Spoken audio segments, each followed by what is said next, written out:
presque invisibles, capables d'absorber des planètes et même des étoiles entières, les trous noirs sont des astres absolument fascinants. Mais si vous vous approchez un peu trop près et que vous perdez le contrôle, ou bien que vous décidiez d'y aller volontairement, qu'est-ce que vous verrez? Et surtout, de quelle manière allez-vous mourir?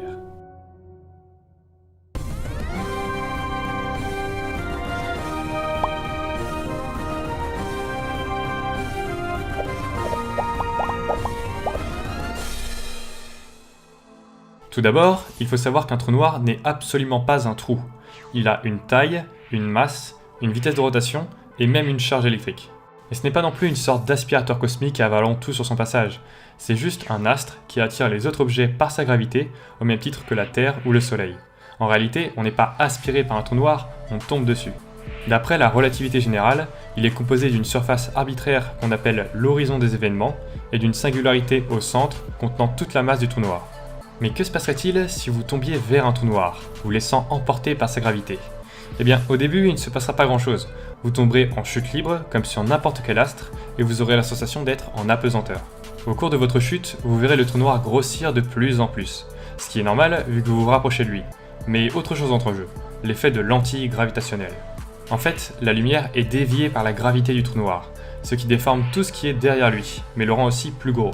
Et plus vous vous rapprocherez du trou noir, plus il prendra une part importante de votre champ de vision, jusqu'à ce que le reste de l'univers apparaisse comme un cercle de plus en plus petit derrière vous, ce qui vous donne l'impression de se faire englober par le trou noir, alors qu'il n'en est rien. Et encore une fois, c'est dû à la déviation de la lumière par le trou noir, qui pousse tous les rayons à vous arriver de derrière, ce qui donne cette impression. Mais par contre, la lumière qui vient de vous va avoir de plus en plus de mal à s'éloigner du trou noir, et vu de l'extérieur, on vous verra ralentir de plus en plus sans jamais atteindre l'horizon. Et à cause de l'effet Doppler, la lumière que vous renverrez sera de plus en plus décalée vers le rouge jusqu'à ce que vous soyez totalement invisible à nos yeux. Et c'est à ce moment-là que vous entrez dans le trou noir en traversant l'horizon des événements. Enfin, ça c'est d'après la relativité générale, car de récentes théories le décrivent comme un mur infranchissable appelé Firewall, qui vous pulvériserait instantanément. Mais dans tous les cas, vous êtes voué à une mort certaine, à cause de ce qu'on appelle la spaghettification. Sur Terre, quand vous êtes debout, vos pieds sont plus proches du centre de la Terre que votre tête, et ressentent donc une gravité légèrement plus forte, mais la différence est tellement faible que l'on ne ressent rien.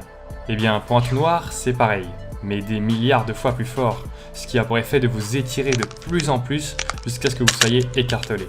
Et votre cadavre continuera à s'étirer jusqu'à devenir un fil d'un atome d'épaisseur. Une prédigestion parfaite pour la singularité. Un objet sans volume et d'une densité infinie, encore peu compris à ce jour.